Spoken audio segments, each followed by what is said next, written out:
We've all seen the so-called miracle mulches lining garden centres. Dyed wood chips, straw mats, synthetic bark and shredded rubber. They promise moisture retention, weed suppression and soil improvement. But in my recent tests, every modern option fell short. Water either drained too quickly, weeds crept through, or the soil became compacted and lifeless. The promise of instant convenience simply didn't hold up. That's when I turned to an ancient solution that gardeners have used for centuries, one that outperformed every modern product in every category. The results were startling. Plants thrived, soil structure improved, and water retention was incredible. This old-school method doesn't just cover soil, it restores it. Leaf litter was the original secret to healthy soil. Long before synthetic mulch existed, gardeners and farmers relied on fallen leaves. Rather than tossing them aside, they layered leaves over garden beds to protect the soil through harsh weather. Leaves act as a living mulch. They retain moisture, moderate temperature swings, suppress weeds, and slowly decompose to feed the soil. In my container and raised bed trials, shredded autumn leaves created a thick, spongy layer that outperformed every bagged mulch I tried. Soil beneath the leaves stayed evenly moist, never waterlogged, and roots could easily penetrate without resistance.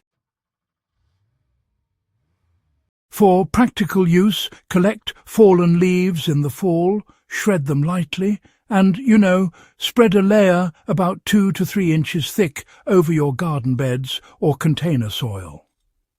Unlike synthetic mulches, these leaves don't just sit on the surface, they actually nourish the soil. Unlike most commercial mulches, leaves actively feed the soil. As they decompose, they encourage microbial growth, attract beneficial fungi, and even support earthworms. During my experiments, I observed that containers mulched with shredded leaves had a rich, earthy aroma within just a few weeks, which is honestly a sure sign that microbial life was thriving. In contrast, plastic or rubber mulches left soil dry, lifeless, and, chemically inert. The decomposition of leaves also releases slow-release nutrients, feeding both the soil and the plants throughout the growing season. For backyard gardeners, this really means a dual benefit: moisture retention and natural fertilization, all without the need for synthetic inputs. Layering leaves in the fall and replenishing them as they decompose, it ensures your garden stays productive all year round. Another critical advantage, I must say, is temperature regulation. Modern mulches like black plastic can, unfortunately, overheat the soil in the sun, stressing roots, while shredded wood chips may insulate a bit unevenly. Leaf litter, however, moderates soil temperature naturally. In my raised beds, temperatures stayed stable even during heat waves, preventing root shock and moisture loss. Winter-tested containers have shown us that leaf mulch really does protect against frost heave, keeping roots safer than bare soil or, those synthetic covers. The takeaway for practical gardening is pretty simple, really.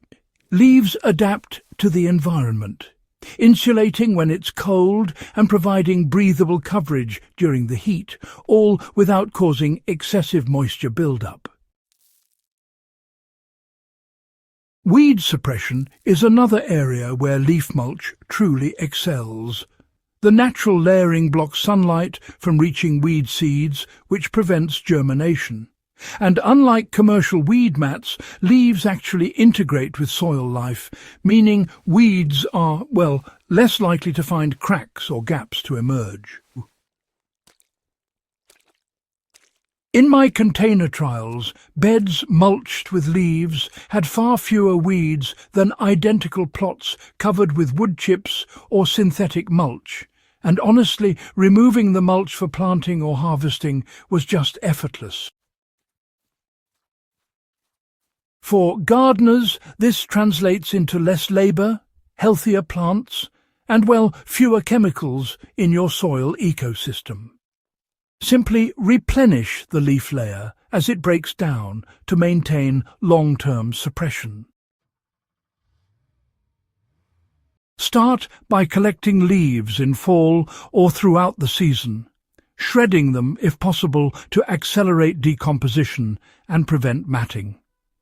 Apply a generous layer 2 to 3 inches thick over container soil or raised beds, making sure you get even coverage. And, avoid piling leaves directly against plant stems to prevent rot. As the season progresses, you'll want to keep an eye on how the decomposition is going and, add fresh layers as needed. In spring, it's a good idea to lightly incorporate those partially decomposed leaves into the topsoil, just to enhance fertility before you plant your new crops. For container gardeners, this method is especially valuable. It keeps soil healthy, reduces watering needs, and, minimizes the need for chemical fertilizers, all while being inexpensive and sustainable. Leaves outperform modern mulches because they actively restore soil instead of merely covering it. They feed microbial life, regulate moisture and temperature, suppress weeds, and honestly integrate seamlessly into your garden ecosystem. By reconnecting with this ancient practice, gardeners can achieve more resilient, productive, and sustainable soil than any commercial product can provide. If you want to transform your garden and see why modern mulch lost badly to this centuries-old solution, subscribe to Hydro Haven, share this video with fellow gardeners, and start layering leaf mulch today. You'll not only protect your soil, but feed it in the way our ancestors did for generations.